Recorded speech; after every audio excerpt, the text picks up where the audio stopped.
ಸಿರಿಗನ್ನಡವೇ ನನ್ನ ಉಸಿರಾಗಿರಲಿ, ಸ್ವರ್ಗಲೋಕವೇ ಕೊಟ್ಟರೂ ಬೇಕಾಗಿಲ್ಲ, ಕನ್ನಡ ಮರೆತೆಂದು ಬದುಕುವುದಿಲ್ಲ. ಪ್ರೇಮ್ ಅವರೇ ಹೇಳಿದಂತೆ ಇಡೀ ಸಿನಿಮಾವೇ ಟ್ರೈಲರ್ ಆಗಿರುವುದರಿಂದ ಕತೆ ಕಡಿಮೆ ಇದೆ. ಅಲ್ಲಲ್ಲಿ ಒಂದಷ್ಟು ತುಣುಕುಗಳು ಕಾಣಸಿಗುತ್ತವೆ. ಉಳಿದಂತೆ ಸನ್ನಿವೇಶಗಳಲ್ಲಿ ಮಾತು ತುಂಬಿಸಿ ಬಣ್ಣ ಹಚ್ಚಿದ್ದಾರೆ.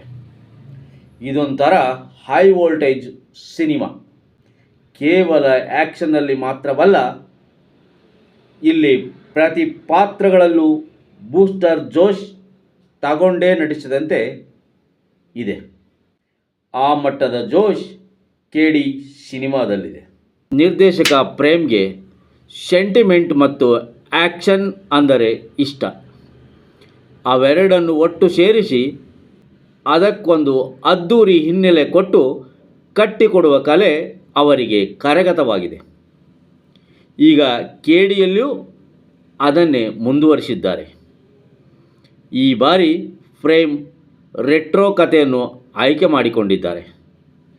1975ರ ಗರಡಿ ಮನೆಯಿಂದ ಕತೆ ಮೆರವಣಿಗೆ ಹೊರಡುತ್ತದೆ.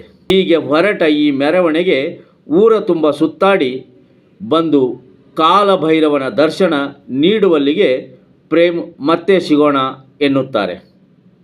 ಹೌದು, ಪ್ರೇಮ್ ಈ ಹಿಂದೆ ಹೇಳಿದಂತೆ ಇಡೀ ಸಿನಿಮಾ ಒಂದು ಟ್ರೈಲರ್.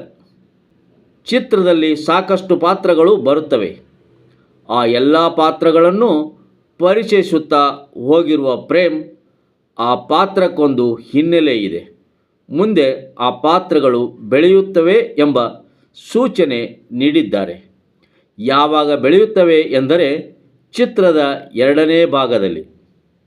ಆ 2ನೇ ಭಾಗ ಯಾವಾಗ ಬರುತ್ತದೆ ಎಂದರೆ ಸದ್ಯಕ್ಕೆ ಉತ್ತರವಿಲ್ಲ. ಅಲ್ಲಿಯವರೆಗೂ ಪ್ರೇಕ್ಷಕ ಪ್ರಭುಗಳು ಶಾಂತಿಯಿಂದ ವರ್ತಿಸಬೇಕು. ಏಕೆಂದರೆ ಇದು ಪ್ರೇಮ್ ಸಿನಿಮಾ. ಇಡೀ ಸಿನಿಮಾವನ್ನು ಅದ್ಧೂರಿ ಹಿನ್ನೆಲೆಯಲ್ಲಿ ಕಟ್ಟಿಕೊಡಲಾಗಿದೆ. ಪ್ರತಿ ದೃಶ್ಯಗಳಲ್ಲೂ ಜನ ತುಂಬಿ ತುಳುಕುತ್ತಾರೆ. ಲಾರಿಗಟ್ಟಲೆ ಮಚ್ಚು, ಲಾಂಗು, ಟ್ಯಾಂಕರ್ ಗಟ್ಟಲೆ ರಕ್ತ. ಆ ಮಟ್ಟಿಗೆ ಸಿನಿಮಾ ಸಿಕ್ಕಾಪಟ್ಟೆ ಅದ್ಧೂರಿಯಾಗಿದೆ. ಪ್ರೇಮ್ ಅವರೇ ಹೇಳಿದಂತೆ ಕತೆ ಕಡಿಮೆ ಇದೆ. ಅಲ್ಲಲ್ಲಿ ಒಂದೊಂದು ತುಣುಕುಗಳು ಕಾಣಸಿಗುತ್ತವೆ. ಉಳಿದಂತೆ ಸನ್ನಿವೇಶಗಳಲ್ಲಿ ಮಾತು ಪೋಣಿಸಿ ಬಣ್ಣ ತುಂಬಿದ್ದಾರೆ. ಇದೊಂಥರ ಹೈ ವೋಲ್ಟೇಜ್ ಸಿನಿಮಾ.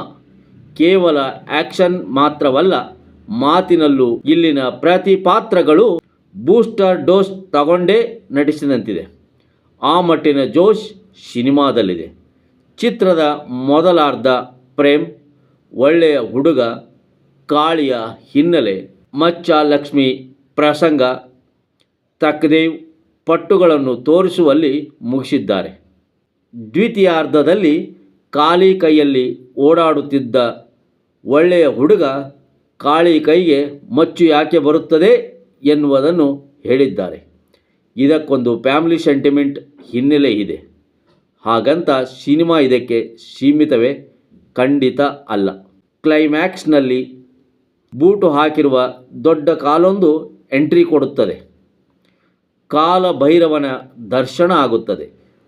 ಈ ಮೂಲಕ ಯುದ್ಧ ಶುರು ಮಾಡೋಣ ಎಂದಂತಿದೆ ಪ್ರೇಮ್.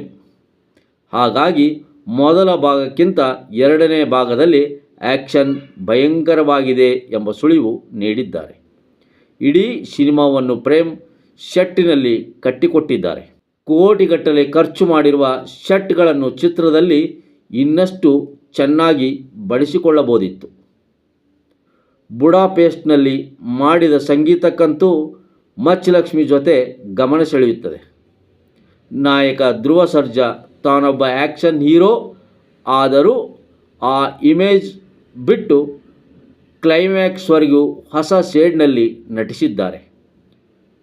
ಪಕ್ಕದ ಮನೆಯ ಜಾಲಿ ಹುಡುಗನಂತೆ ಭಾಸವಾಗುವ ಧ್ರುವ ಉಗ್ರಾವತಾರ ತಾಳೋದು ಈ ಸಿನಿಮಾದ ಕೊನೆಯಲ್ಲಿ.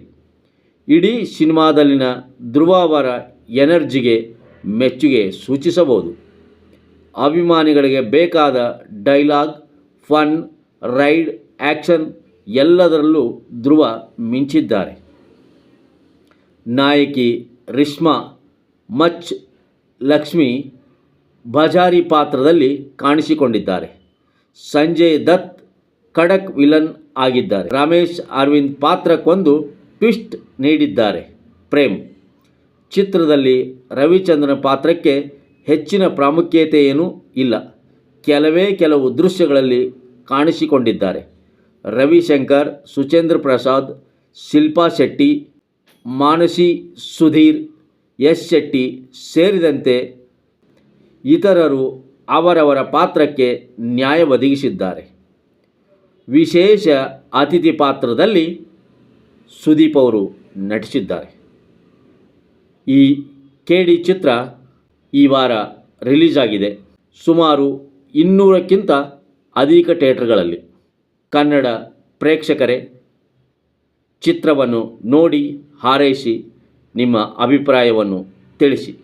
ಸತ್ಯವಿದು ಕನ್ನಡ ನಾಡಲಿ ಹುಟ್ಟಲು ಪುಣ್ಯವು ಬೇಕು. ದೇವರ ದಯೆಯಿಂದಲೇ ಈ ಭಾಗ್ಯವು ದೊರೆತರೆ ಸಾಕು.